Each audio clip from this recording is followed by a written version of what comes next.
بسم الله الرحمن الرحيم. السلام عليكم ورحمة الله وبركاته. دمان أصحابتا أغيارتا وجبوتي حسن عبدي ومكاسي إذن كرسو هاللايو دلك مصر عاصمة القاهرة.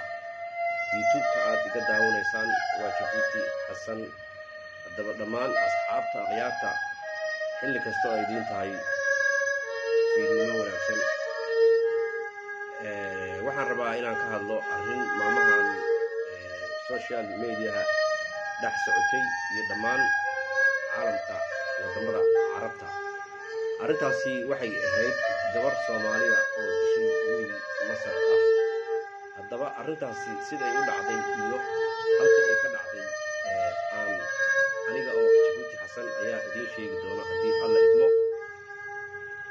dhacdadan waxay ka dhacday dalka Masar caasimadda Qaahira.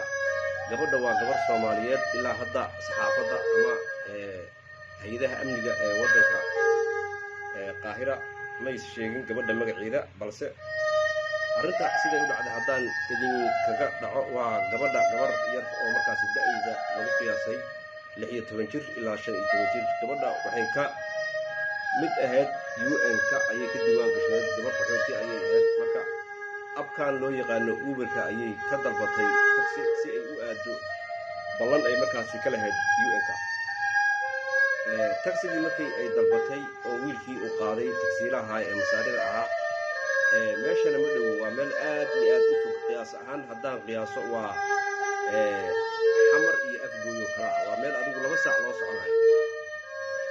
marka arrinta siday ku dhacday waxay ahayd gabadha markii taxigii dalbatay ay aaday ballan ay ka lahayd marka UN-ka United Nation-ka intii u dhaxaysay intaysa gaarin meeshii ayaa ninkaani darawalka ka ahaa taxiga markaasi ay dalbatay Uber-ka damac ka galay gabadhii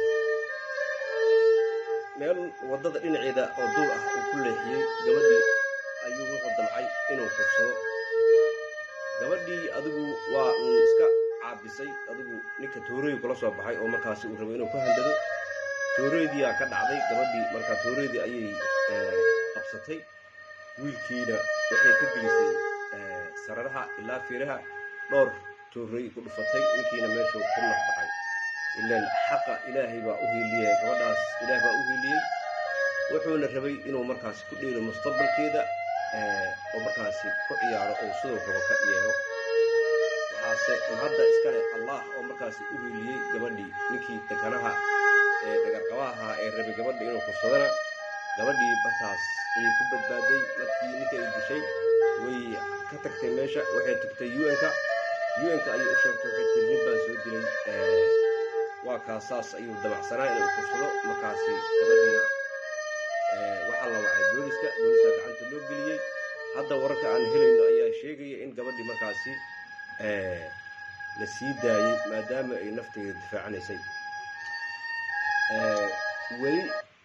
weli waxaan wadnaa gabadha magaceeda inaan idiin soo gudbino insha allah haddii alla yiraa. arrintana saas ayay ku dhacday. gabadhina waxba ma gaarin, way bad qabtaa. haddana waxay joogtaa xaafadeedii. insha allah haddii alla idmo wixii ku soo kordha arrintaas waxaan idiin soo dhigi doonaa ama aan idinku soo gudbin doonaa YouTube-kayga Jabuuti Xasan. dhammaan ciyaarta waxaan ka codsanayaa inay subscribe iyo like iyo share intaba ay dhahaan YouTube-ka oo ay ii gaarsiiyaan meelo fog si ay dadka arrintaani aad u daneynayay ay u gaarto.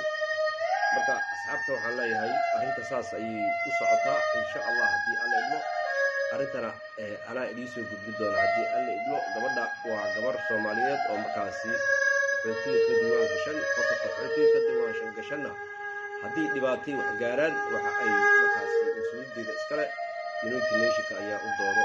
hadda gabadhii arrinteedii waxay maraysaa meel fiican, inkastoo aan weli xorriyadeeda siin. booliiskana ay dhaheen arrinta baaritaan ayaan ku wadnaa. haddii alla idmo waa la socodsiin doonaa waxyaabaha ku soo kordha haddii alla idmo. assalaamu calaykum waraxmatullaahi wabarakaatu.